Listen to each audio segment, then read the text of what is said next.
Shriman Mahaprabhu ki jai, Srivasa Pandita TIROBHAVA Mahotsava ki jai. So we'll sing Sri Krishna Chaitanya Prabhu by Sri Narottam Das Thakur, which offers includes pranam to different associates of Mahaprabhu, including Srivasa Pandita.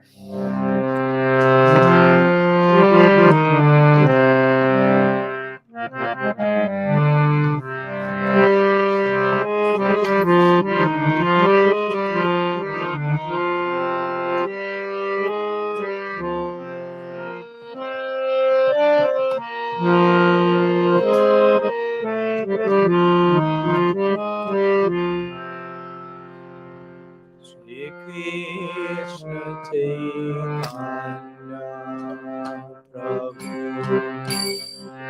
Daya Karo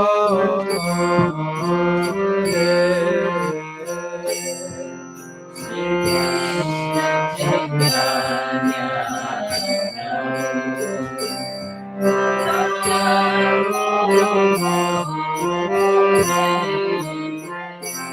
Shri Krishna Chaitanya Daya Karo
Okay.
Om Jnana Timirandasya Jnanam Jana Shalakaya Chaksharun Militam Yena Tasmai Shri Gurave Namaha Nam Shrishtam Manumapi Satriputram Matra Sarupam Rupam Tasya Grajamuru Purim Maturim Gostavatim Radha Kundam Girivaram Maho Radhikamadhavasam Prapto Yasya Praditha Gripaya Sri Gurum Tamnatusmi Vancha Kalpatarubhyascha Kripa Sindhubhyaiva cha Patitanam Pavanebhyo Vaishnavebhyo Namo Namaha Nikhila Shruti Mole Ratnamala Diti Nirajita Padapankajanta Aji Mukta Kulairupashyamanam Paritashtam Harinam Sanshayami Narapitacharim Tirat Kadunayavatarna Kala Shamar Paitamunnatos Valarasan Savakti Shrim Hari Purata Sundara Dyuti Kadamba Sundipita Sada Hridaye Kandaresh Purato Vasatinandana Janulambita Bujjo Kanakavadato Sankirtanai Kapitaru Kamalaya Takshu Vishwambaro Dwijabro Jugadharma Palu Vande Jagat Priyakaro Karunavataru Hladini Shakti Sarupaya Gauranga Suridaya Cha Bhakta Shakti Pradhanaya Kadadara Namastute He Krishna Karuna Sindho Dinabandho Jatpate Gopesha Gopika Kanta Radha Kanta Namostute Radhe Vrindavanadi Shri Karunamrita Vahi Kripaya Nijpadabja Dasyanmahim Pradiyatam Bhaktya Vihinaya Aparadha Lakshaya Shitash Chagamadi Tarangamadye Kripamayitam sharanam rapanam Vrinden maste charanarvindam Vrinden maste charanarvindam. Srila Gurudev ki jai, Sriman Mahaprabhu ki jai, Sri Harinam Sankirtan ki jai, Sri Raj Maharaj ki jai, Sri Jagannath Baladev Subhadri ki jai, TIROBHAVA Mahotsav Titi Sri Vas Pandit Mahashai ki jai, Gaur Bhakta Vrinda ki jai, Gaur Premanandari. So good evening to all of you present here, and good morning, good night, whenever you are connected online over there as well.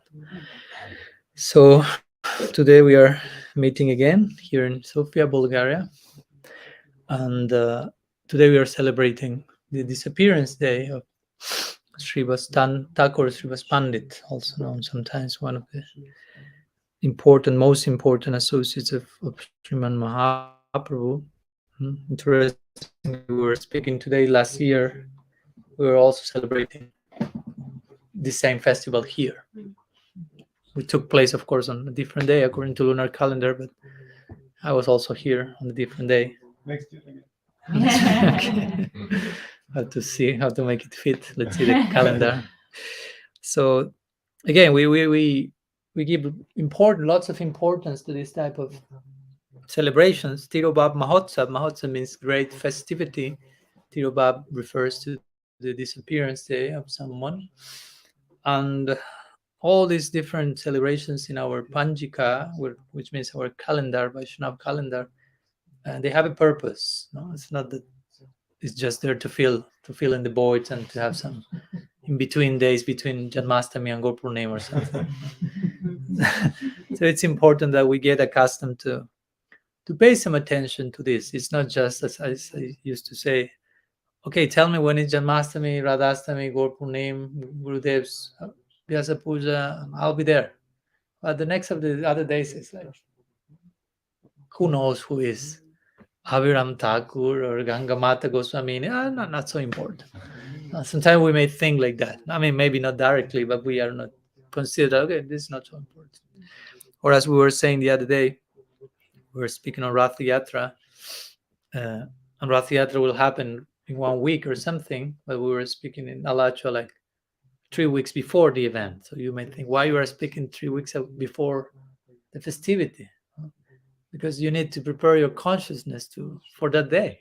It's not that, okay, tomorrow is Gopurnim, so somehow I'll try to align with Mahaprabhu tomorrow. No, it's not that such a cheap exercise. So ideally, we should be preparing for this thing, anticipating as much as one can, but at least to understand the necessity for that. In many ways, many times, Vaishnavas organize Harikatha before some of at least great celebrations. I don't know, Janmastami or Gopurnim. Sometimes they begin Harikatha 1 month before that, just to create this idea of something important is going to happen. Of course, we could do the same with every festivity, but we don't have more.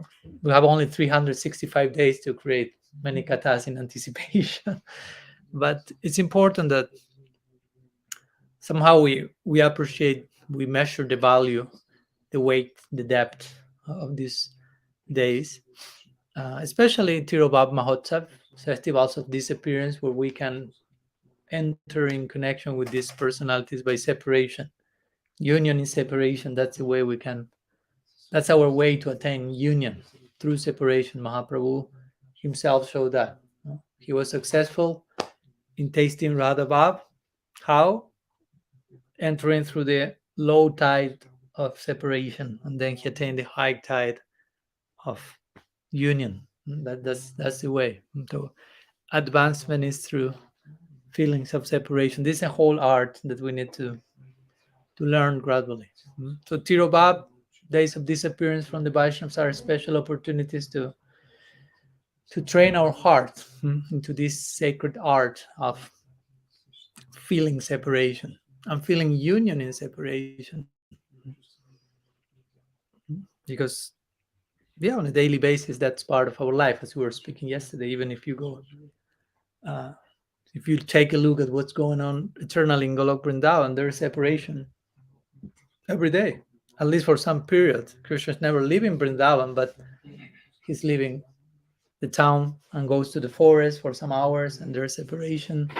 And all the Brajavasis are somehow surviving in separation, but experiencing union in separation from Krishna.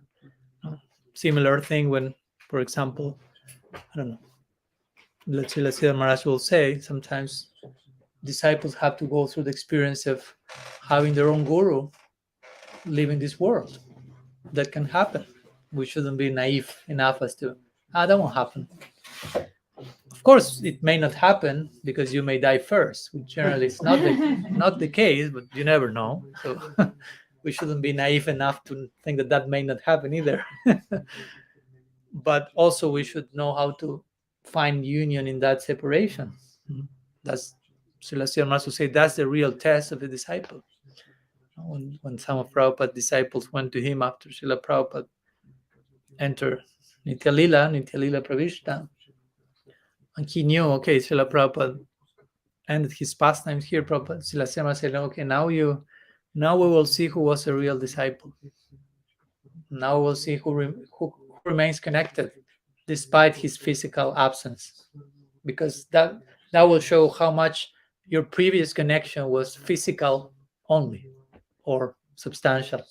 And physical form may not be there, but if the substantial connection was there, will remain there, will increase even. So all these type of festivities are somehow like training and preparing us to become more and more experts into this art of union in separation. And again, each one of these personalities are very important because they are embodiments of the goal to attain. Hopefully, we want to attain divine love as the goal of our life or the goal of our lives. That may take more than one. It's a long-term project. But if we want to attain that, we will be interested in knowing about the lives of those who personify that goal. If I want to attain Prem, and I know that there are some personalities who are embodiments of Prem, I should be interested in knowing about all that I can know about those personalities, so somehow I can become sprinkled by their life and example and teachings. So Srivas Pandit is one of those. Eternal associate of Mahaprabhu, and as we will see, especially important for us because he personifies the perfection of the Tatastha Shakti. So we are Tatastha Shakti, but we, at least I, represent the imperfection of the Tatastha Shakti. If you want to meet the embodiment of the imperfection of Tatastha Shakti, you just have to meet Padmanabha Maharaj. And if you want to find the perfection of the Tatastha Shakti, you just have to meet Srivas Pandit. And so that's a very important point, as we will see for us in particular, who are so much in need of getting closer to all that we can be as Tatastha Shakti. So we should have some interest in knowing about the life of all these personalities, especially if we don't know them. That shows how much we need to know them. If I tell you, today is the appearance day of whatever, Jagadish Pandit, and you say, I don't have a clue who he is. Okay, but you know that he's eternal associate of Bhagavan and this embodiment of Prem. That's enough for you to be willing to know about him. And especially if you don't have a clue who he is, that shows how much in need you are of knowing who they are. So Bhaktivinoda Thakur mentions something like that. No? He mentions that maybe on our stage we still do not feel that strong inclination, but we know we should, something like that. But when we want to reach the stage of Ruchi, Bhaktivinoda Thakur says, which maybe not short-term goal for most, but not also long-term, maybe middle-term goal to attain. He says, in Ruchi, one feels lots of attraction to know about the lives of these personalities. Or we'll be like desperate to know more about them. Because before Ruchi, he says, one identifies the divine with God, with the Guru, which is okay. I mean, we have no problem with that. But then after that, the recognition, the acknowledgement of the divine broadens, and it starts to encompass, you say, to address also those devotees who are advanced and who personify. In the beginning, it's God and me, or if I am a little bit more generous, my guru and me. So still it's more Kanishta-like mentality. But eventually you start to recognize, oh, it's not only Guru and Krishna. There are so many personalities who are personifications of this love. And I'm so needy about knowing them. I need to know about them. Again, not like psychological pressure. At one point it will be like or the most organic necessity. I need to know about that. Stage, I need to go.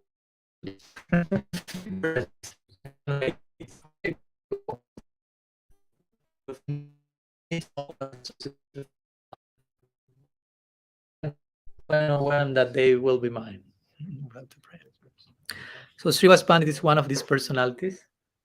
He's a member of the famous Panchatattva, which is a very interesting way in which the doctrine of Mahaprabhu has shape in the unfolding of the tradition. That's another whole different conversation, how what Mahaprabhu came to give started to take shape throughout the different years and generations, and biographies written about him, hagiographies technically speaking, which are 7 main of them. We may know mostly Chaitanya Charitamrita, but it's Chaitanya Charitamrita, Chaitanya Bhagavat, Chaitanya Mangal, Chaitanya Charit from Murari Gupta, Chaitanya Chandrodaya Nath. Anyhow, there are like 7 of them.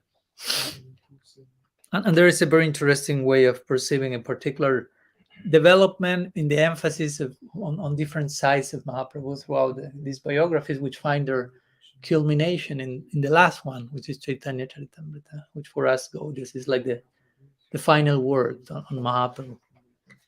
So one of these particular developments, if you will, that take place is what this notion of the Panchatattva, that is not present in the very first biography, but eventually starts to take shape, and it says that this is actually a contribution of Swarup Damodar Goswami. So Panchatattva means the 5 truths, basically. That's the meaning of Panchatattva. And there's one pranam mantra which says Panchatattvam makam krishnam bhakta rupam sarupakam bhakta avataram bhaktakyam namami bhakta shaktikam. So these 5 principles are venerated. My Guru Maharaj, his last book he wrote is basically an explanation of the Panchatattva, sacred preface. It's an explanation of the Mangala Charan of Chaitanya Charitamrita, which is an explanation of the Panchatattva, if you will. So, Bhaktakyam Bhaknamami Bhakta Shaktikam. So, Bhaktakyam, each one of the 5 members of the Panchatattva represents something in particular. I won't enter into full detail with that. Mahaprabhu represents Bhagavan himself. Nityananda represents the Prakash or the expansion of Bhagavan. Balaram, Nityananda. Advaita represents the principle of avatar, divine descent. Gadadhar Pandit represents Bhakti Shakti or Sarup Shakti, internal potency. And Srivas, or as we say in Panchatattva mantra, Srivas Adi Gaura Bhakta Vrinda, which means Srivas and all the other assembled devotees of Mahaprabhu represents Tatastha Shakti. And they're headed by Srivas. And Adi Gaura Bhakta Vrinda, then we fit there in the Adi Gaura Bhakta. We are part of the Panchatattva by the grace of Mahaprabhu and the Panchatattva.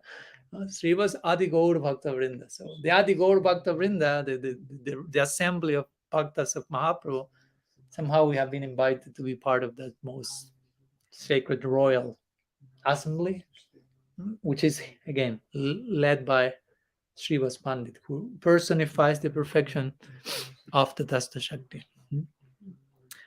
Also, interestingly, as you may know, Srivas Pandit, sometimes he's even called Srinivas, which is not to be mistaken with Srinivasa Acharya. We were just singing one song before, and in the line that corresponds with Srivas, Narottam Das Thakur is Srinivas, Srinivasa, Haridasa, and so on. So Srinivas there means Srivas Thakur. But at the end of the song, he's saying, Doya Koro, Doya Koro, Sri Acharya Prabhu Srinivas. Then he's referring to Srinivas Acharya, who is his friend, basically. No?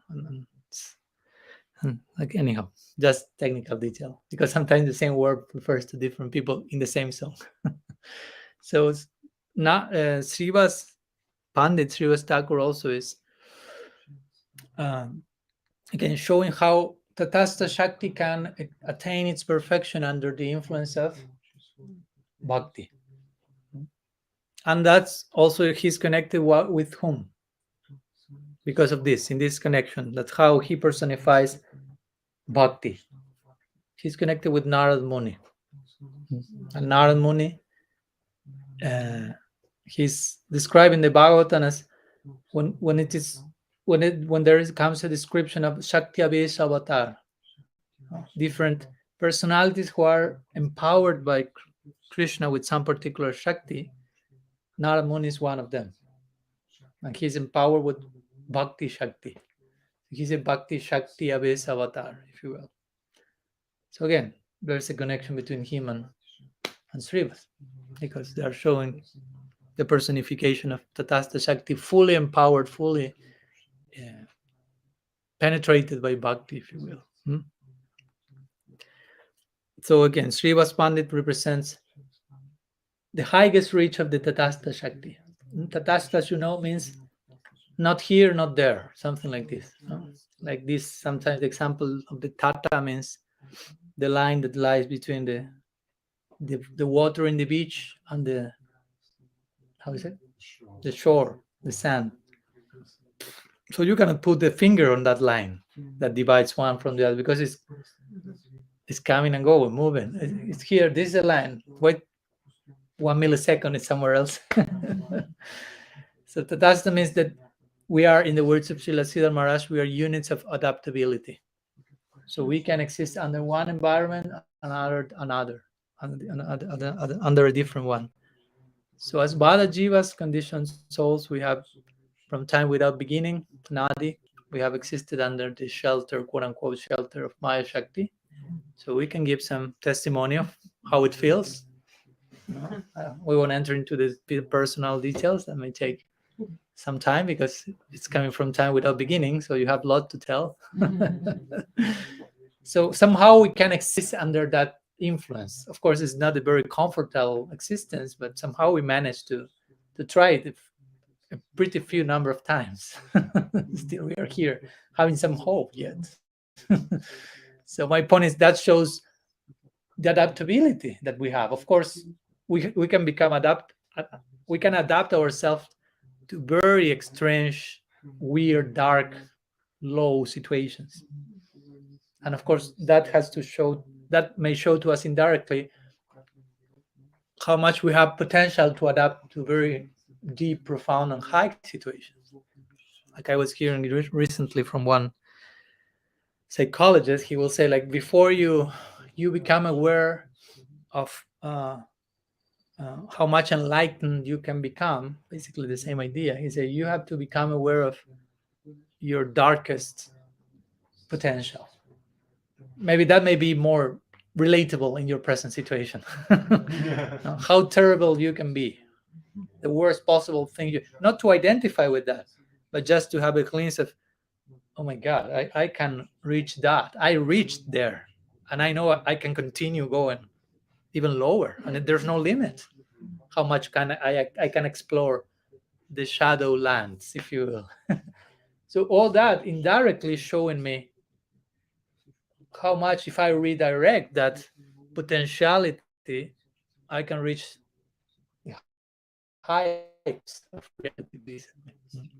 And of course, Srivas Pandit comes to tell us that's possible. And he himself is showing that example of all our potential directed in the best possible direction under the shelter of bhakti. Mahatmanastu Mampartam Daivim Prakritim Ashrita. Like Srila Siddhar Maharaj, no? When he defines guru, he says this very nicely. Speaking too quickly? No, it's okay. Okay, let me know. So You may know this definition. He was asked, what's guru? I mean, of course, he said many things. One of them is, guru is your own potential appearing in front of you. That's guru. When you feel someone is showing me all that I can be, guru is manifesting in my life.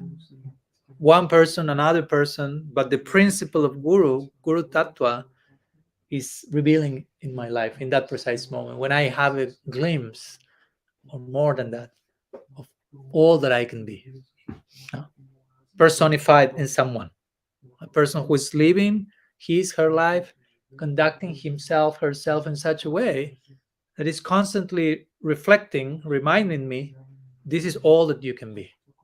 In a loving way, of course, not like imposing, this is all that you can be, this is all that you should be. Not from that sense, even without saying a word to us, but just silently being so exemplary that is just pointing at our highest prospect. It's not that that person is saying, I'm so high and you are not, or something like that.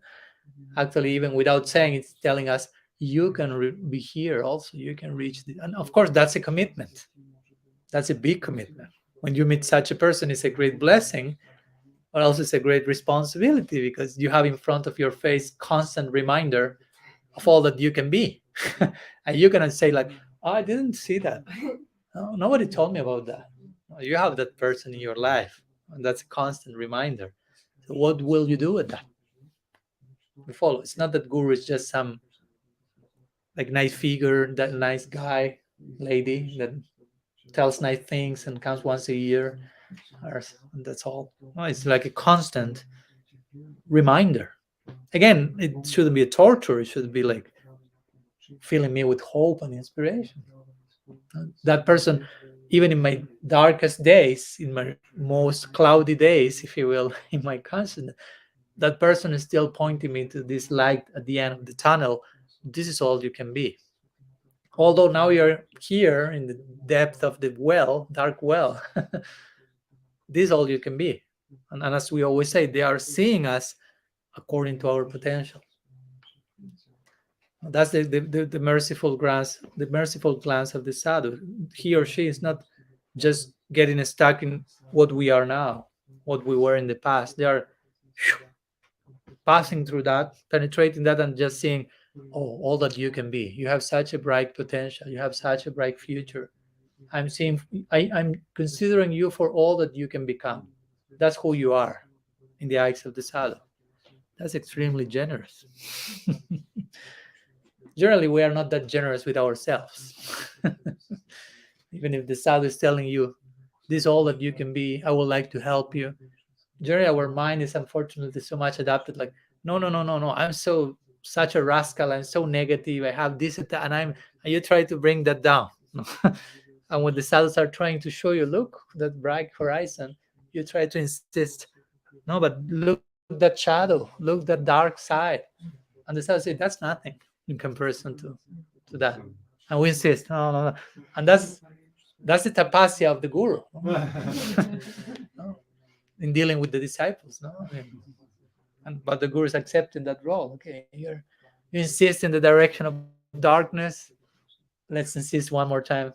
Look in this direction, your bright future. When Srila Maharaj said that once, he said, your future is brilliant. Try to imagine someone like Srila Maharaj is looking right in front of your eyes and saying, your future is brilliant. What must he be seeing? We don't have a clue about that future. But we should, at that moment, trust. Okay, I trust Srila Maharaj's vision way more than mine. If he's seeing a bright future, there must be some bright future. I cannot even conceive of that now, but he's confirming that. And those personalities have given us a glimpse of that bright future. I mean, I think that's why we remain here. If not, we should be doing something else, losing hope. But if we somehow still are here after so many years that I'm coming, and all of you still remain here, some hint was there, some glimpse was there, all that you can be. I hope that Sadhu is not paying all of you for coming to the class. So I feel, nice group of people here. So again, Guru is And all is in connection to Srivas Pandit, this ideal personification, all that you can be. They are representing this in our lives, all that we can be. And I know that that can be terrifying because we don't have a clue of all that we can be. And sometimes this is strange, but sometimes works like that. We are afraid sometimes, not sometimes, generally, always, of the unknown. Whatever we don't know, we are afraid of that, because that means, again, I have to go out of the comfort zone. I have to enter into the realm of mystery and paradox and whatever may happen there.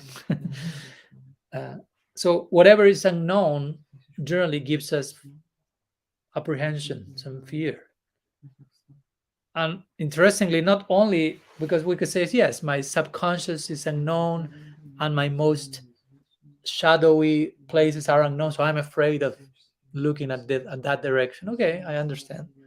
But interestingly, our brightest potential is also unknown. And just because it is unknown, it may be terrifying to us. Not because it's something bad, but just because it's unknown. And we are fearful of anything that is unknown. So the Guru is trying to show you your brightest potential, but since we may not have a clue of that, we may be terrified about that proposal. But at the same time, of course, we see I'm terrified, but at the same time, something nice is coming from that direction. So there comes this type of struggle, if you will, of the sadhaka. Like, I'm terrified by that invitation to the unknown, but some sweetness is coming, some purity, some charm is coming from those personalities. So I feel some attraction and hope, but at the same time, terror comes into the picture in between. And this is the back and forth of the sadhaka. No? Like, surrender. Oh, no. Surrender. Oh, no, I don't want to jump. No. That's what Krishna is saying in the Gita. Abandon everything and surrender to me. And then immediately says, don't fear. Because he knows we are like, no, jump. I'm here on the ground waiting for you. Like if you're just on the border of a cliff, you say? And on your back, there's a whole like army of monsters ready to devour you. So, and you hear a voice telling you, jump. And it's a flute also. Do you hear a flute with the voice? Jump, not some flute call. Sarva dharmam parityaja. Krishna is telling you, jump. I will receive you. And you look over the cliff and say, oh, but I don't see anyone there. Because it's so high that you cannot see who is there. You hear the voice. And the army of monsters is getting closer. So if you don't jump, army of monsters will do what they have to do. So you have no option then to jump, in one sense. But sometimes you don't trust. So in that moment, maybe some person comes next to you and jumps before you.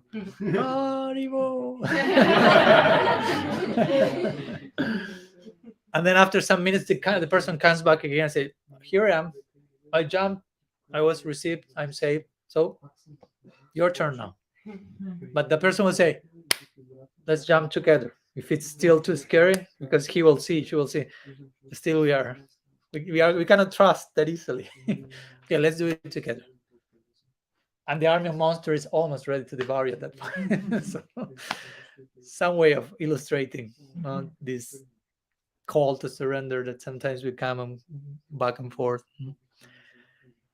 But this is really paradoxical. We are not only afraid of the unknown of our darkest shadow, but also for our brightest potential. So when Guru is personifying that, we should try to work with that in such a way that we are not afraid of the sadhu.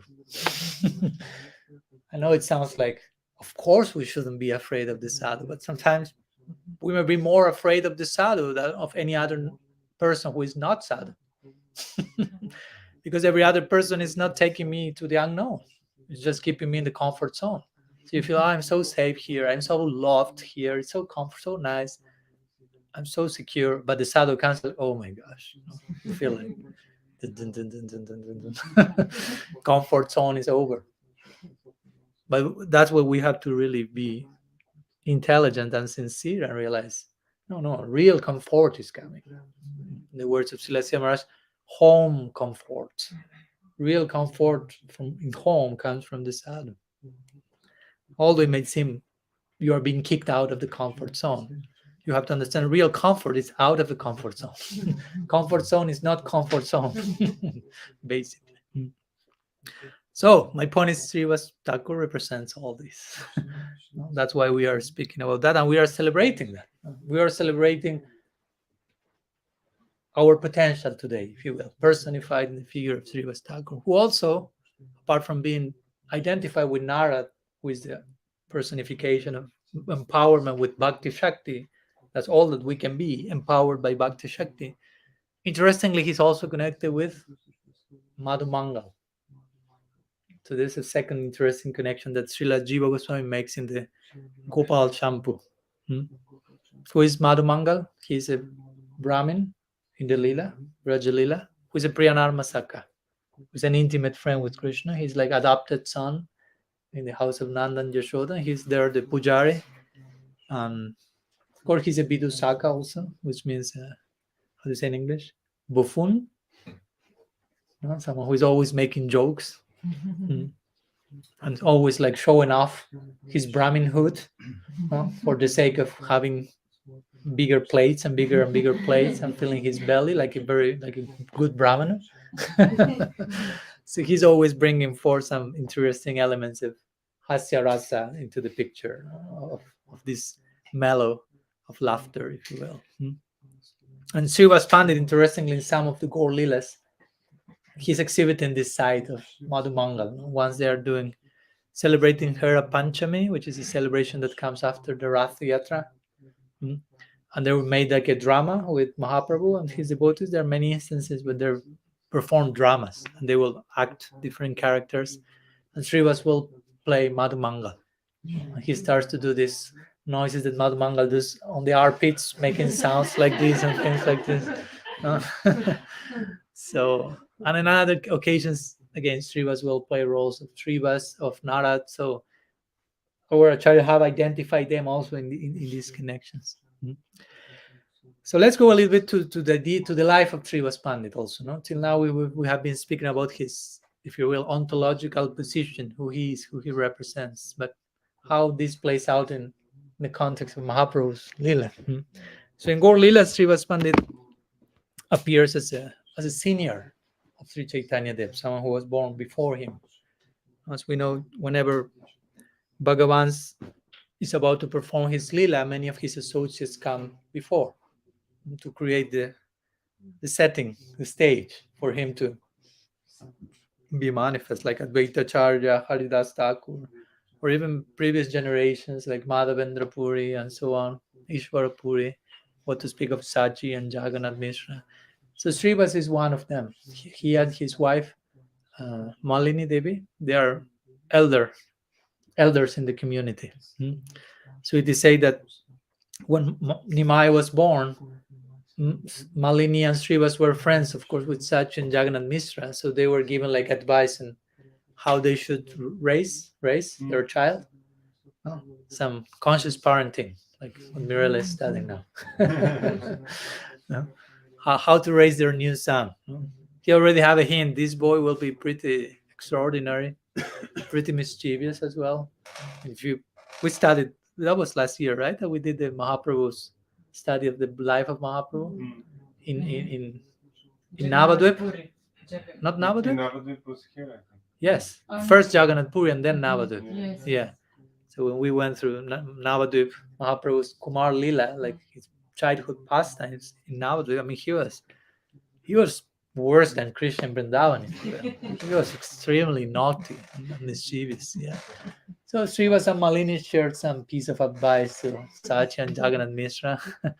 And of course, the more Mahaprabhu was growing, Srivas and Malini were like a mother and father for Mahaprabhu, or like a second mother and father, if you will.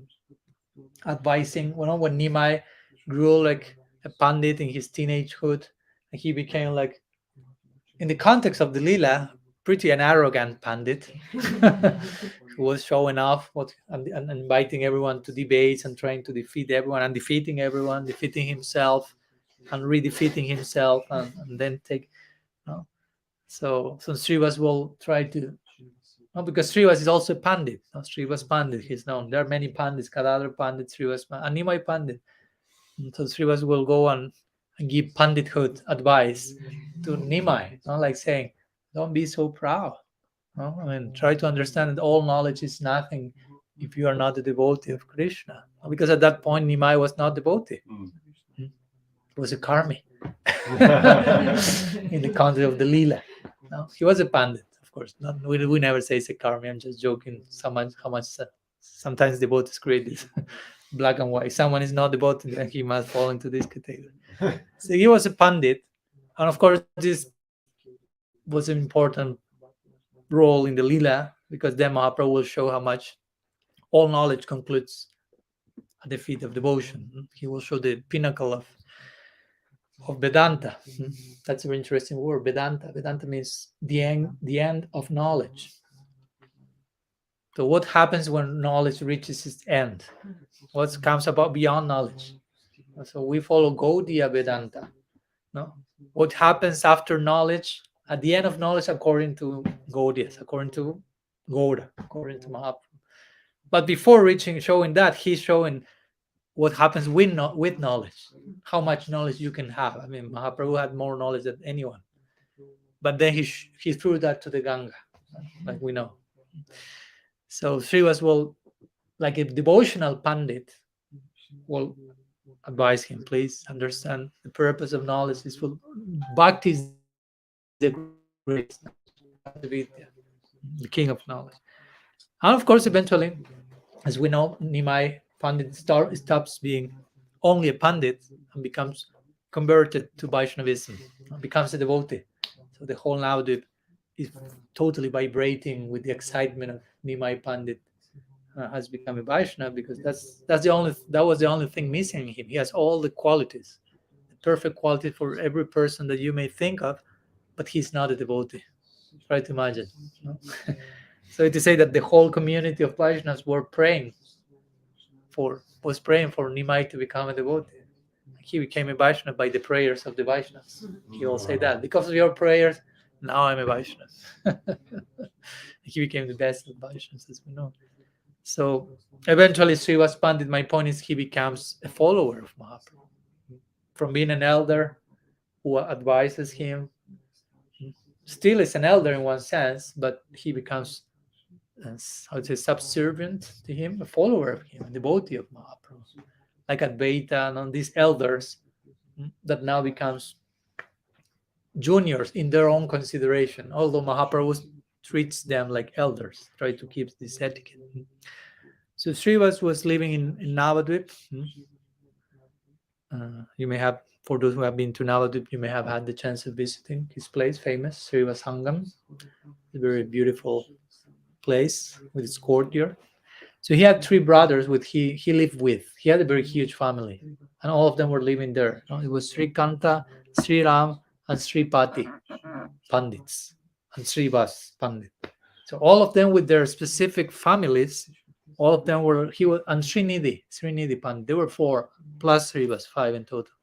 So all of them were, Sri Kanta, I think, is another name for Srinidhi. Anyhow, big family. And all of them were living in the house of Srivas. He was hosting.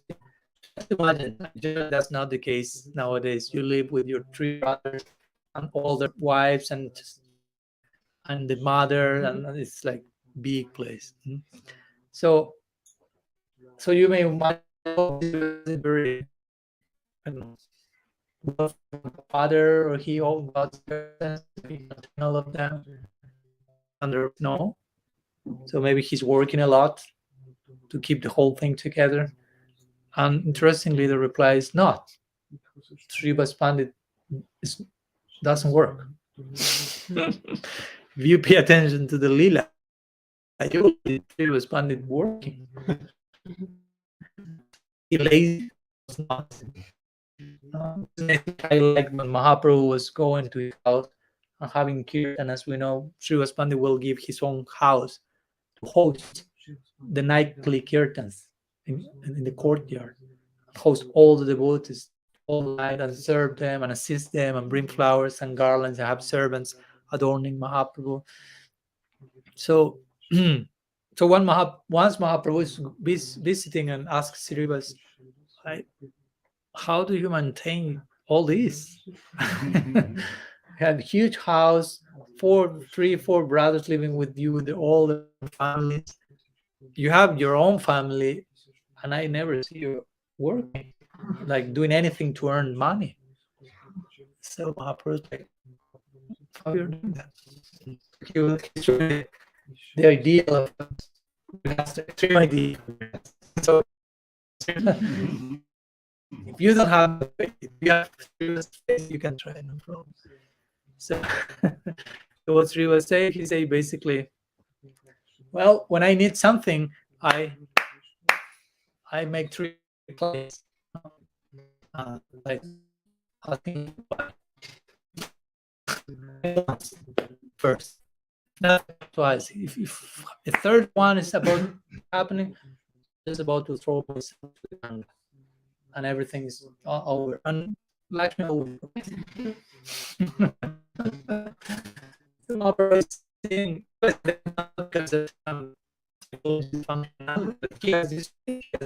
I mean, I'm surrendered to your service.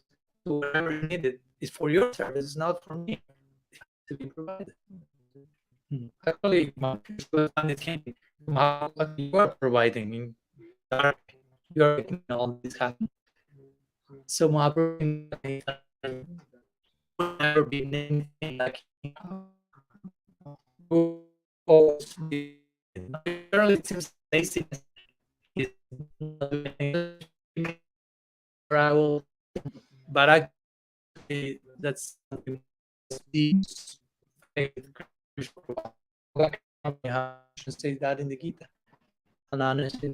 He who fully surrenders to me, I give them what they need, I preserve what they have.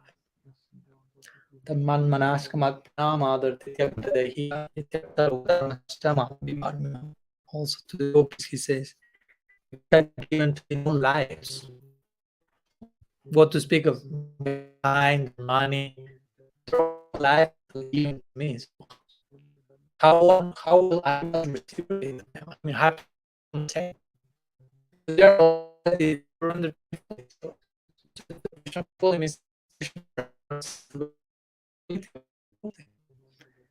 that example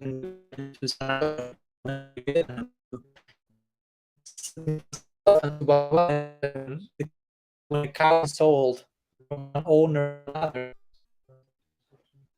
the cow has nothing to do. The cow is just, okay, a new owner and will maintain me. Cow won't do anything for her. It will be there, and when the cow is taken, come here, come there, cow will follow, trusting the master. So similarly, the example sometimes is given to illustrate this principle of Goptritve Varanam. This has the central aspect of Saranagati, Swarup Lakshan, which is Krishna is maintaining me. Krishna is my maintainer, and I have faith in that. That's happening. He's directly doing that. So that's an important exercise for our consciousness as sadhakas, not to really deeply feel that Krishna is maintaining me. Not just convince me, but to realize that. So anyhow, Srivas Pandit then, in this way, he offered his whole life, and especially he's known for having offered his house and the courtyard in his house, the Angan. That's why his place is called Srivas Angan. Angan means like a courtyard. So in that courtyard, every night, Mahaprabhu will dance and sing for the whole night, eternally. That will happen in Nityanava, the Srivas Angam. Srivas is a name for it can be for Narayan, but also can be for Bhagavan in a higher sense. Now, Bas means residence, and Sri can be Lakshmi, or it can be Radha. Now, Srivas means there where Lakshmi resides, which in that case will be the feet of Narayan, or that place where Radha resides, which can be in this case the courtyard of Srivas, because every night there Mahaprabhu enters into Radha Bhav and executes Rasa Sankirtan every night. So in that sense, Radha is residing there constantly, eternally. Srivas. So the courtyard where Sri Rasa that's the house of Srivas. And that nightly kirtan is the parallel of the Rasa Lila in Vrindavan. You have Rasa Lila in Vrindavan, you have Rasa Kirtan or Rasa Sankirtan in Srivas Pandit. Now there are many of these parallels between Krishna Lila and Gaur Lila, Krishna Lila and Gaur Lila. And Srivas Pandit is hosting Mahaprabhu every single night forever. So he's the host par excellence. If you want to know what that's mean to be a good host in service, go to Srivas Pandit. He's making his house, family, wealth, all being available. So in that sense, we could say he's the most important member of the Panchatattva. Sometimes we say we can speak of each one of the 5 members of the Panchatattva as the most important from different perspectives. In one sense, we can say Srivas is the most important because he's allowing this Rasa Kirtan to exist forever in his house, because he's personifying all our potential in the topmost perfection. So that's pretty important to have that reference for us. Someone is hearing from there? No, some interruption. Oh. So when it's on the floor, it interrupts. I see. You want to put it here, or it's not? Doesn't make a difference. I wouldn't be able to see. I see. Okay. So,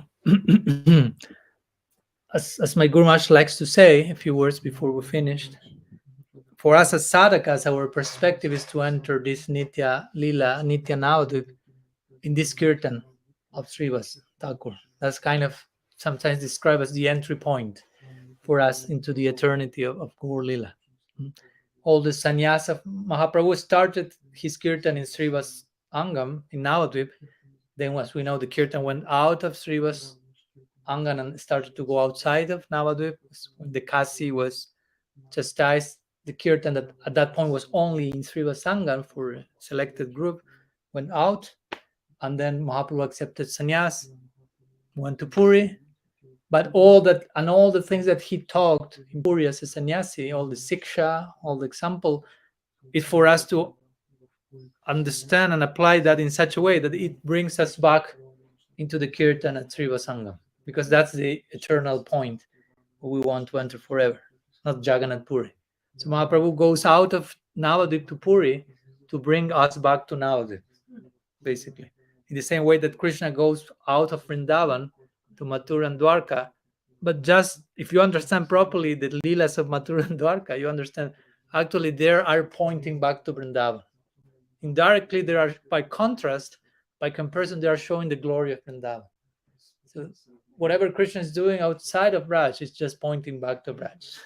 So whatever Mahaprabhu is doing outside of Navadvip, which is Braj, it only serves to highlight the return, if you will, to Navadvip, and the eternal point of entrance for us there. So that's where we want to enter. When Mahaprabhu, Nimai, Gauranga, Chandra, he's dancing in the courtyard of Srivas in full intimacy with his associates. Because Mahaprabhu is experiencing something very unique in Gambhira, in Jagannath Puri as a sannyasi in his last days or years, but not everyone is allowed to enter there, as you know. At that point, he's only with Swarup Damodar and Rai Ramananda mostly. Nobody else is basically allowed to enter. Very intimate setting. But those things that Mahaprabhu is tasting there, he's tasting every single night, eternally in the courtyard of Srivas. And we are invited to take part of that, basically. And he's executing his kirtan in the intimacy of his eternal associates. So it is said that after Mahaprabhu accepted sannyas, he left Navadvip, as we know, practically never to return, with a very few exceptions here and there. So it is said that Srivas Pandit couldn't tolerate continue living in Navadvip without Mahaprabhu. It was too much for him. So he moved to one place called Kumar Hat, which is relatively close, but it's not in Navadvip per se. He moved with his whole family there, tortured by separation of Mahaprabhu. And Mahaprabhu visited him there when he went to Shantipur after acceptance, and yes, he passed on that direction. But Srivas, of course, with his brothers, will go to visit Mahaprabhu every year. to Puri.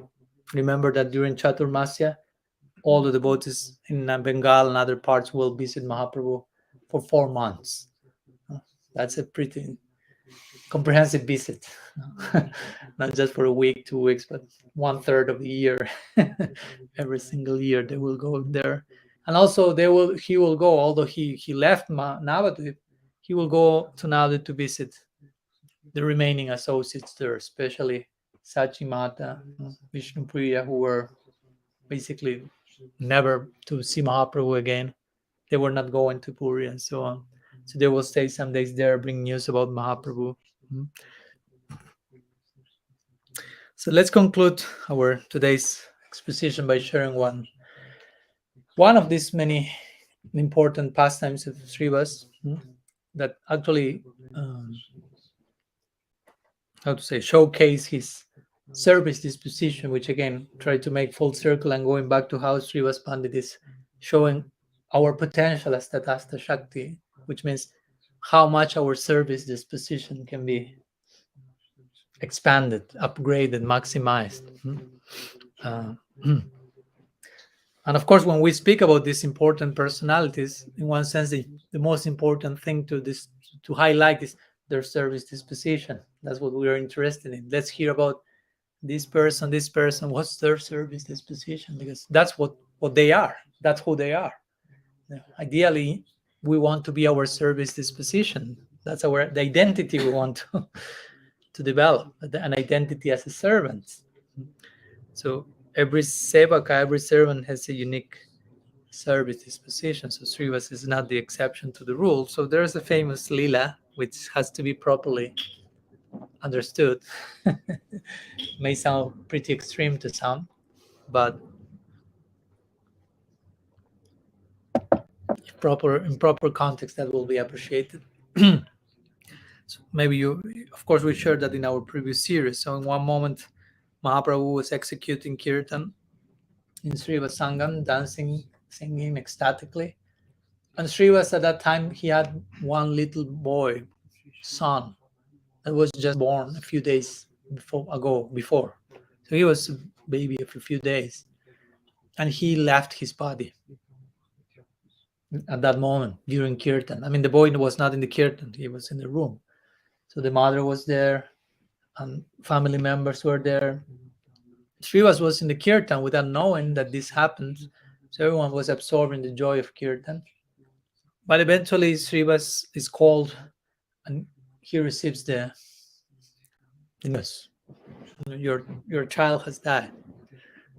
So Srivas said, and then comes the challenging part for those who may not on the level of Srivas, basically. When Srivas say, please do not cry too loudly because I don't want Mahaprabhu to be disturbed or interrupted in his kirtan. This is the most important thing here. Topmost priority is we don't want to disturb the mood of our Prabhu. He's immersed in something. Yeah, but our child just died. Yeah. But that's not the most important thing. You have to swallow that pill. But again, it's similar to what I said the other day. Now, when Balaram was saying Brahma Vimohan Lila, after Krishna expanded as the friends and the calves for a year, and at one point Balaram saw, there's something strange here. All the cows are loving their calves more than Krishna. That cannot happen. All the mothers and fathers are loving their the children more than Krishna. Of course, those were Krishna's expansion. That's how they could love him. They were not loving him more than Krishna. They were loving Krishna. But Balaram didn't know that at that point. So he was thinking, this is so strange. All the parents are loving their children more than Krishna. There's something out of place here. The cows are loving the calf more than Krishna. This is something weird. Again, for us, might be like, there's nothing weird there. You should love your child, but not more than Krishna.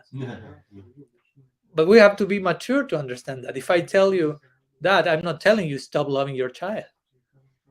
You follow me? If I tell you, Mahaprabhu, you should love Krishna more than Christina, I'm not telling you stop loving Christina or love her less.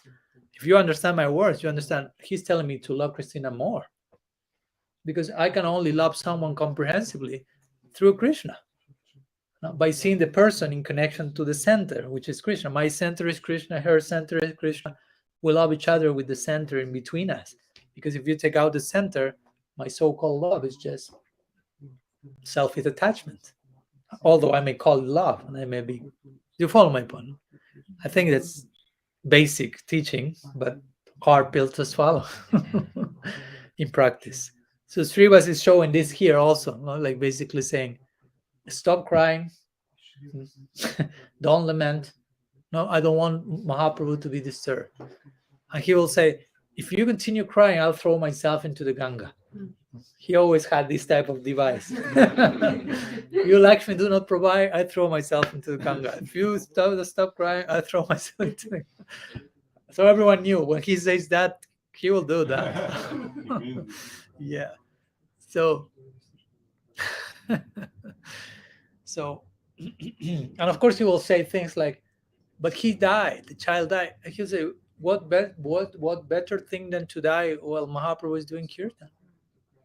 Again, he was not being cold-hearted. He was really making the point. Now, I mean, if you can choose when to leave your body, hopefully it's in the midst of Mahaprabhu doing kirtan. What can be the most possible auspicious situation? So Srivas returns to the kirtan, and he joins Mahaprabhu whenever he's singing.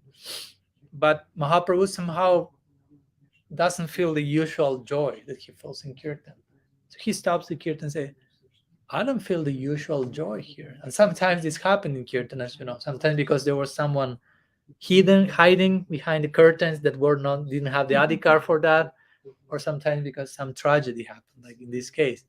So Mahaprabhu said, is everything okay here? He asked Srivas, the owner of the house. He said, yes, of course, with having your blossoming lotus-like face in our house, how there can be some problem. And again, he was really meaning that. He was not making a show. He was really feeling everything is okay. You are in my house doing Sankirtan. I mean, what can be the problems? So they continue dancing and singing. But Mahaprabhu said, still I cannot feel my usual joy. Something has any tragedy happened here? So Srivas doesn't say anything. But some other of the family members come and say, like, yeah, our child died 7 hours ago. So some hours continued in the kirtan. Mahaprabhu continued and tried. And Mahaprabhu says that, looks at Srivas like saying, but you told me that nothing happened. And Srivas say, but I mean, if you would have stopped dancing, I would have died. Srivas say, no, I mean, that's death for me. That real death is if you stop your Sankirtan. If you continue your Sankirtan, so many things can happen in between that, even death. But if your Sankirtan is on, there is no death. If your Sankirtan is off, that's death. That was the point you want to make. And Mahaprabhu started to cry when he saw Srivas Thakur's loving disposition, how much he was identified with the need of Mahaprabhu. He was so much obsessed with serving Mahaprabhu and pleasing Mahaprabhu that he left all other consideration to the topmost extremes. So Mahaprabhu started to cry, totally moved, and say, how can I ever leave a devotee like this? He points to Srivas. How can I ever leave someone like Srivas? And of course, there is a happy end to the story. Mahaprabhu brings the boy back to life, no?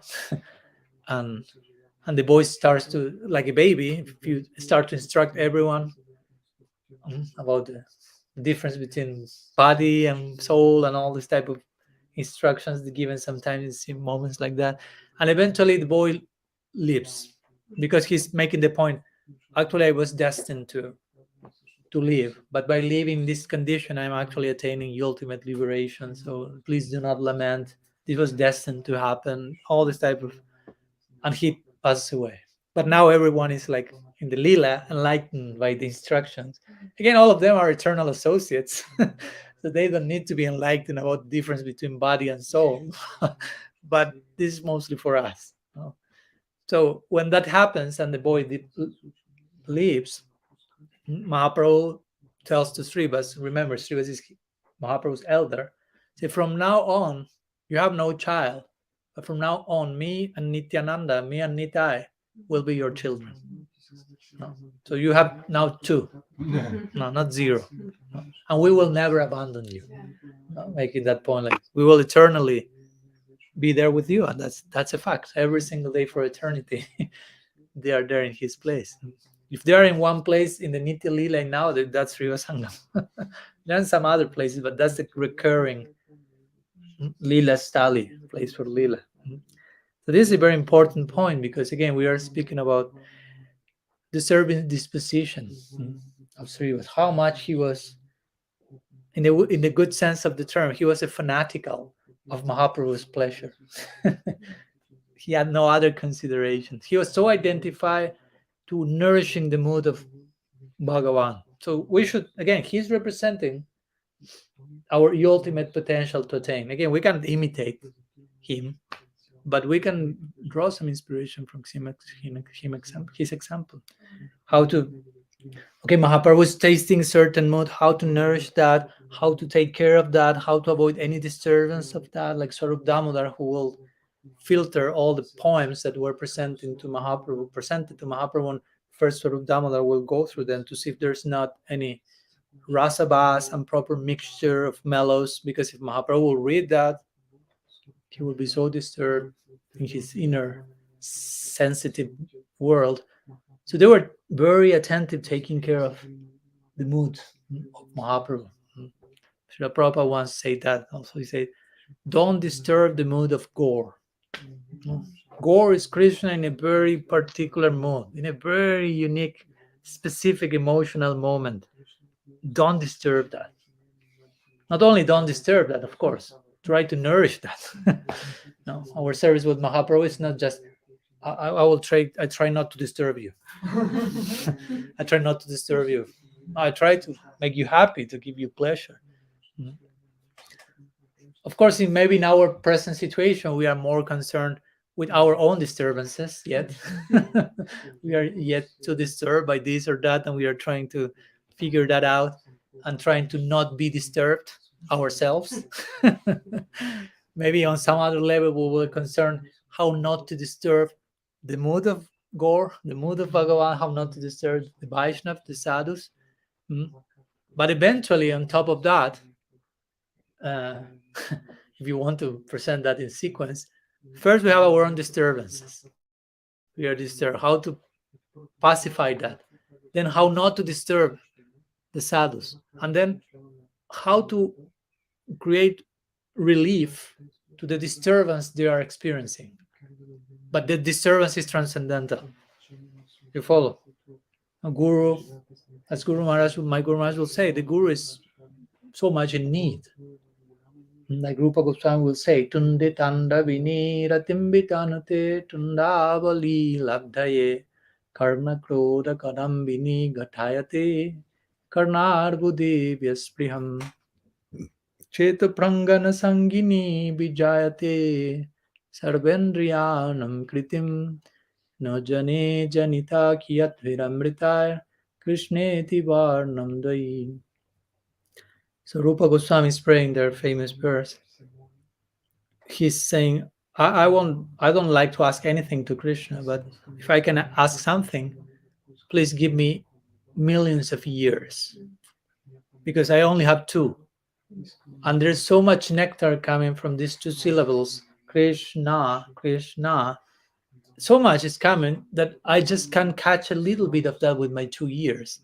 But I need millions of them to properly receive all that is coming to me. I'm not hosting properly, honoring properly all this nectar. I'm failing terribly. So Krishna, if I can ask something, give me millions. That's the only blessing I can ask. Millions of years. And if I can ask something more, give me millions of tongues to properly chant the name and honor all the nectar that is coming from that.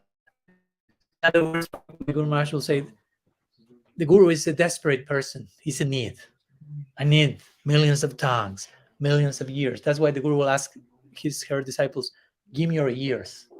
Pay attention to what I have to. It's a way of giving me your ears. I can somehow, by extension, extend my capacity of having more ears. And the disciples will render service to their Guru in that moment. Oh, Gurudev is so needy of ears. We have to give our ears to what he has to say. So again, the point is these high personalities are in need. Krishna is in need. Guru is in need. So, and they may be disturbed by separation. That's what Krishna says, Vinasaya Chaduskritam Paritranaya Sadhunam. What does Krishna say in the Gita? Paritranaya Sadhunam, which means I came to protect the sadhus. So the point is, why Krishna is saying that? Because a sadhu is technically someone who is taking shelter in Krishna and who has full trust that Krishna is protecting them. And they are protected by Krishna. So why Krishna has to come and protect them? You follow? I mean, sadhu is someone fully surrendered to Krishna. And fully surrendered means Gopri Tueva Nanam Tata Rakshishati Vishwa. So they have full conviction Krishna will protect me and Krishna will protect them. So why Krishna is saying, I come to protect them? They are already protected. So the deeper meaning is, Krishna says, I come to protect them from themselves. Because those sadhus are so much suffering in separation from me that I have to appear myself on the world, give my darshan, because they are so desperate, so disturbed by separation. So I have to go and save them. They can no longer wait in separation. So they're too disturbed. So again, my point is, in some level, instead of being concerned with our mundane disturbance, we have to be serving divine disturbance and how to relieve the disturbance that the sadhus may feel. In eternity, in service to Mahaprabhu, in service to Sri Radha and Krishna. As I like to say, although it may sound a little bit too much, but reality is too much. On a daily basis, Sri Radha and Krishna are meeting but separating from each other. Those are the dynamics of the Leela that make the Leela new and fresh. And in separation from each other, Radha and Krishna are basically dying by not seeing each other. They reach a point where they're about to die. Of course, they never die. No. But one of the symptoms of separation, of 10 symptoms, the last one is death. It doesn't mean that you literally die, but you feel like, if I do not get to see my beloved, I'm dying. Mahaprabhu experiences similar things in Gaur Leela, being in Radha Bhav, in separation from Krishna. So they are about to die on a daily basis for eternity. And part of our service to them in eternity is to save their lives somehow. So that will be part of your service in eternity. You have to save the life of God every single day for eternity. So better you prepare for that. It's not a joke. That's my point. So now I will go to Golok Vrindavan and drink some cocktail there and have some rest, and that's relaxed. No. God needs to be saved. Krishna needs to be saved. Radha needs to be saved.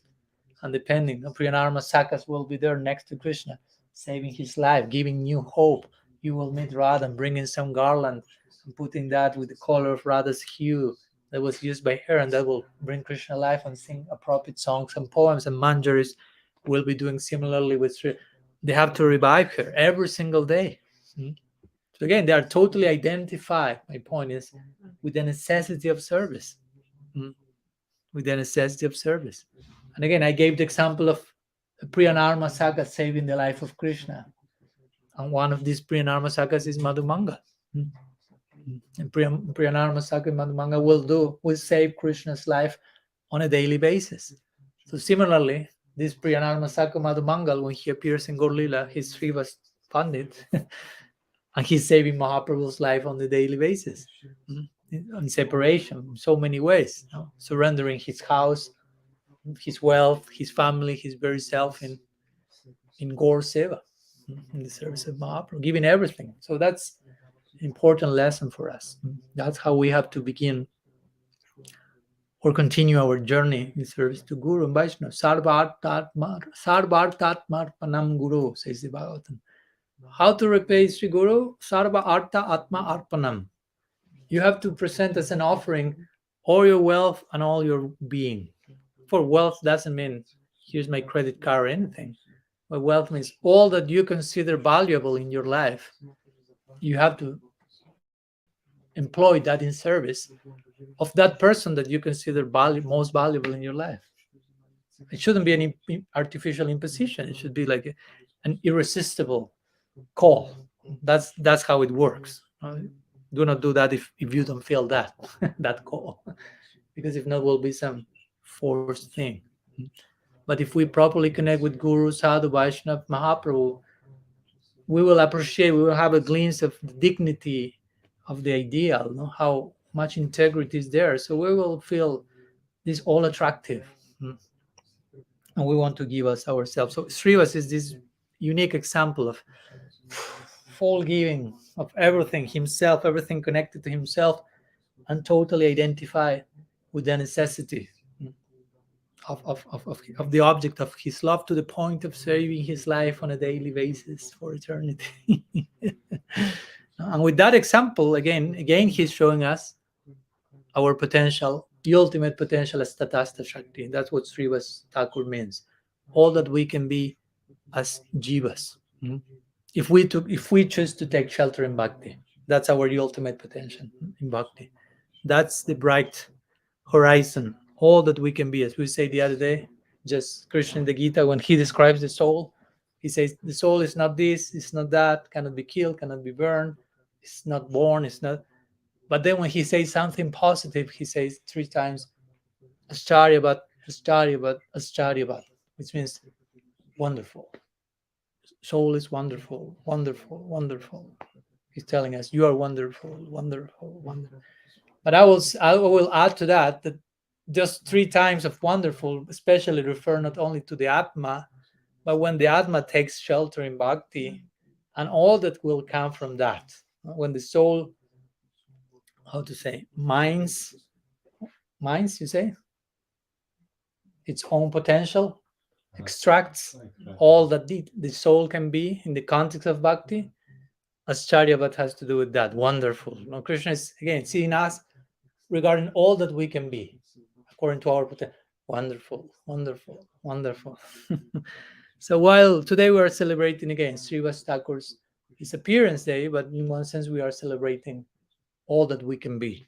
And we are reminding ourselves, don't forget, this is all that you can be. In these personalities, we are reminded all that you can be. That we are reminded of that unique invitation, that unique gift that is allowing us, even at present, to have a glimpse of all this, our ultimate prospect, which is worthy of a Mahotsava, of a great celebration. So that's why we are celebrating today. We are celebrating the chance that is extending to us. Anyhow, Srivas Pandit ki jai. So I don't know if there are any questions before we conclude today's, put our discourse to rest. Yes, Abdi? I was wondering about Guru Maharaj made an explanation about in the Gaura Gayatri, or in the Gayatri mantra, Diksha mantra, that it is mentioned there exactly this part, that by knowing about or understanding Chaitanya Lila, especially this Madhya Lila, that we can actually understand or go to this eternal Nitya Navadvip. And I just wondered what can be, how we can learn more about it. More about what? About how to understand the Madhya Lila in order to be able to meditate on this eternal Navadvip. Like what source, what to read, or what specific sadhana. Or I don't know how to Well, go into this direction. the Madhya Lila is to be read for that. Yeah, I think the main point that Guru Maharaj is making there is that Chaitanya, of course, Chaitanya is the name of Mahaprabhu, was a sannyasi. Mhm. So that refers to, which is the first one of the three names appearing in that line. And so that means try to first understand or to know, that's the word, vidmahe. Try to know Mahaprabhu was Chaitanya first, like implying, like I said today, try to go through his Sannyas Lila, through his Madhya Lila, and that will take you to Navadvip. Because as a sannyasi, Mahaprabhu has established an example, Acharya Lila. His Sannyas Lila is called as Acharya Lila. That's what Krishna Das Kaviraj mostly elaborated in the Madhya Lila of Chaitanya Charitamrita. Because Adi Lila has more to do with Navadvip Lila. Anta Lila has more to do with Gambhira Lila, I will say. And there's not that much that we can learn from. It's just ecstasy after ecstasy. You cannot just like take that and apply that in sadhana. I will rub my head onto the wall or something. You cannot do that. I mean, that's dysfunctional. But the Madhya Lila, that shows Mahaprabhu's example as a practitioner, a strictness as a sannyasi, that of course you cannot just imitate that either on that level. But there's so much siksha in that section, so much, especially the sections where he's instructing Rupa Goswami, Sanatan Goswami, very lengthy chapters. The conversation he has with Ramananda Roy when he's converting Sarvabhauma Bhattacharya, Prakasananda Saraswati. All these are very lengthy sections that includes lots of siksha. So the point is lots of sambandha gyan, lots of conceptual orientation. So we should know those sections, go through those sections, learn the Siddhanta, learn the Tattva, and of course apply that in practice, become like a very exemplary sadhaka, as Mahaprabhu himself is showing, and that naturally in turn will give us a foundation to appreciate the ultimate purpose of that, which is Navadvip Lila, where he's not a sannyasi, when he's existing eternally there, and of course there are some descriptions of that Nitya Lila on Navadvip, and eventually one can take advantage of them. One can even meditate on them on a daily basis. But I will say that has more to do with a certain stage with one's mind is more under control, if you will, by applying the teachings that Mahaprabhu gives in the Madhya Lila. As a sadhaka, you will be more aligned, and eventually one can enter into more contemplative, introspective types of meditations regarding his Navadvip Lila, if you will. So that will be a way of explaining how to go through Madhya Lila. So, of course, the sections to go in that connection is the Madhya Lila itself of Chaitanya Charitamrita, which is the longer of the three parts, basically. It's almost the double of the other two. Yeah. Okay, something else? Here's one question in the chat. I will read that and we conclude there. It says, what is the example we could take from the episode with the death of the baby and Srivas Pandit's reaction to it? It is clearly not to imitate, especially as it would be heartless from a normal point of view. So, what is the example we could take? What does the audience say? Hopefully you don't conclude that Srivas Pandit was a fanatical and bad father or stuff like this. So what can we take us, not being Srivas Pandit? I mean, not only one thing for sure, no? Hopefully. We have a lot of work to do to get to his. That's a good one, yeah. So we have a lot to, I am repeating what the Bhai Prabhu mentioned, that we have one teaching is we are not on Srivas Thakur's level, so we can just imitate, but it doesn't mean that we shouldn't get there. No, I mean, get there doesn't mean when I will get there, so my baby dies and I can't. No, it's not in that sense, but it's clearly seen that he has a level of of insight that goes way beyond of what's taking place on the physical level. And that's the main point, of course, that we want to make here. We are not promoting, like, okay, if your child dies, you know what to do now. Or something like that. Because again, for most of us, to imitate the high personality will be dysfunctional, totally dysfunctional. So it's important also to not to imitate, as Sabai was saying, like to understand I have a long way to do. So if there's a long way to go there, it means I cannot just do what they are doing. I cannot just try to jump and be there. I can imitate. I have to draw some inspiration and see how that inspiration takes shape in my stage, which of course in general will take the form as the one who is making the question here is I'll take care of my family, of course. and if your child dies, for sure there will be a place for grieving, not for lamentation, for grieving. They're two different things. It's important to make the difference. Krishna speaks in the Gita, do not lament for things that are not worthy of lamentation. But grieving has to do with other things, not with properly expressing our emotions and closing chapters in a way that are leading to deeper ones, and we are at peace with ourselves, we understand what's taking place, and so on. And we see when even great Vaishnavas pass away, other great Vaishnavas also are grieving their loss. So it's not that you shouldn't cry for anyone or things like that. So that's what I say in the beginning. Srivasa's example is an extreme one, like wanting to also make a point, like when you are totally like identified with one of the points, I want to take care of the mood of Mahaprabhu. And even if the most extreme situation is happening, that's still a priority. Again, we have to also take the lesson behind that, not again just take literally and try to do copy paste in our life, but just the priority is Krishna's pleasure. Again, in practice, still that's not the priority for us. And again, we shouldn't be tortured by that, but also we shouldn't cheat ourselves thinking because it's not priority for me, it's not priority. Still priority. If it's not priority for me, then I should make some adjustment gradually to make Krishna's will my priority. Again, not like a forced thing, but I should understand why Krishna's will is a priority. I should conclude that naturally and understand if I satisfy his priority, whatever in connection to me is satisfied at the same time, because it's like when the example always is if you pour water on the root of the tree, all the leaves and branches and twigs will be nourished. If you try just to put water on one leaf, the tree will die. You follow?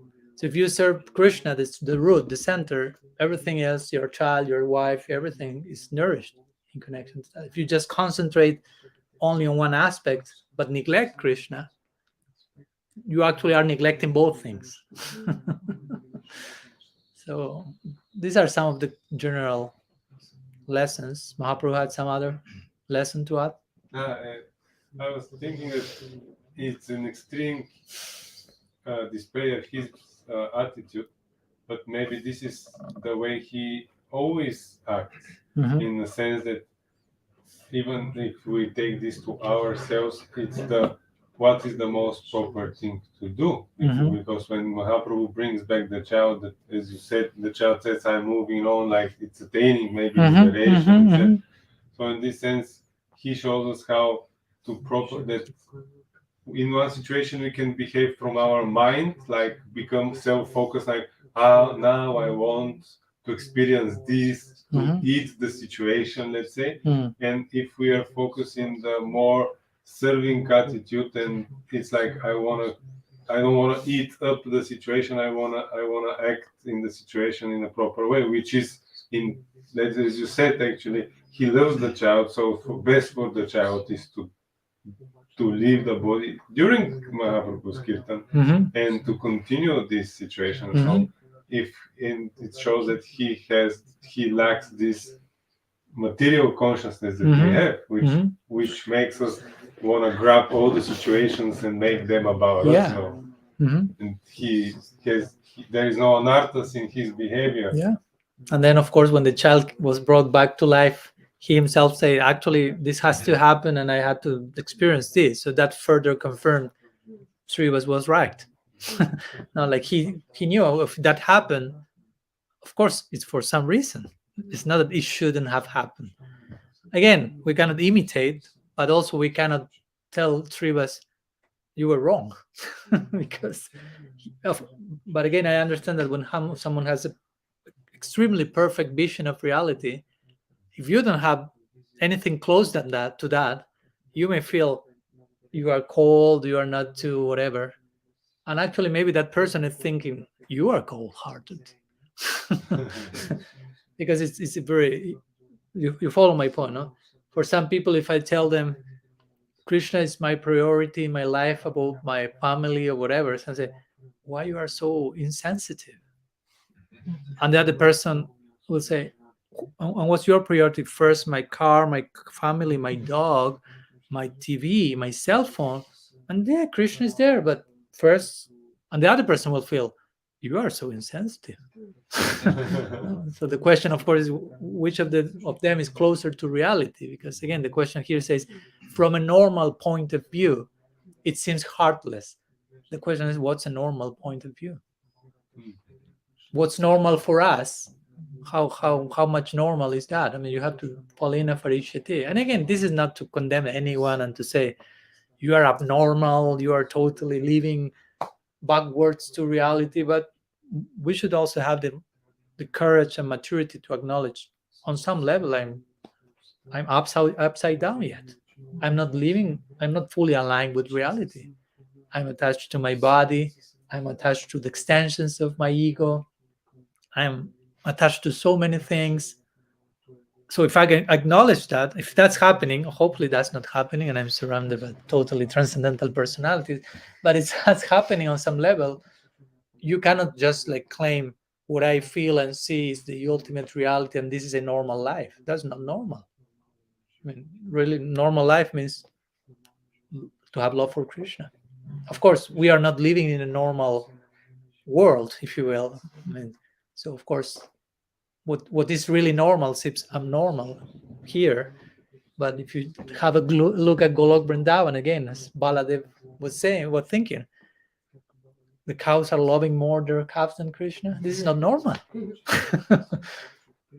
Here, that will be an abnormal, but for Baladev, it's like here will be normal. My point, no, I love my kids, of course, more than anyone else.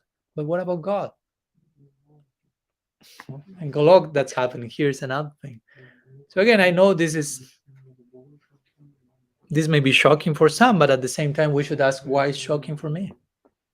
If this story is shocking for someone, we should also have the courage. Why it's shocking for me?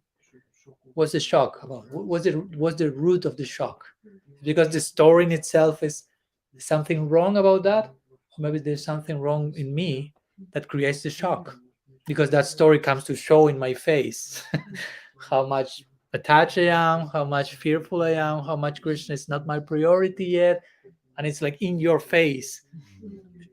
Darshan. We're like, this is too much. To the point that you feel, no, Srivas is the bad guy here. And of course, the idea is not to conclude that. No? So the idea is to take responsibility that these leelas are there to showcase something to different people according to where you are. This will mean something different. If you don't have those material attachments and you keep this story, for sure you will catch some other part of the story. And it's okay. And everyone has to take their particular part from their perspective and take full responsibility for that, basically. So we are not trying to impose, all of you should take this story to mean this, and you have to mean anything. No? But you have to draw something from here and to be introspective. Anyhow, we're already 1 hour and a half, so I think we can conclude here. And tomorrow we meet again at the same time for Brahmastuti again, returning to the prayers of Brahmaji. Thank you so much. Srila Gurudev ki jai, Sriman Mahaprabhu ki jai, Shri Harinam Sankirtan ki jai, Shri Giriraj Maharaj ki jai, Jagannath Baladev Subhadri ki jai, Tirobhava Mahotsava Titi Srivas Pandit ki jai, Gaur Bhakta Vrinda ki jai, Gaur Preman, Vancha Kalpatarubhyascha कृपा सिन्धुभ्यैव च पतितानं पवनेभ्यो वैष्णवेभ्यो नमो नमः। अनंत कोटि वैष्णव वृंद की जय। गौर हरि बोल।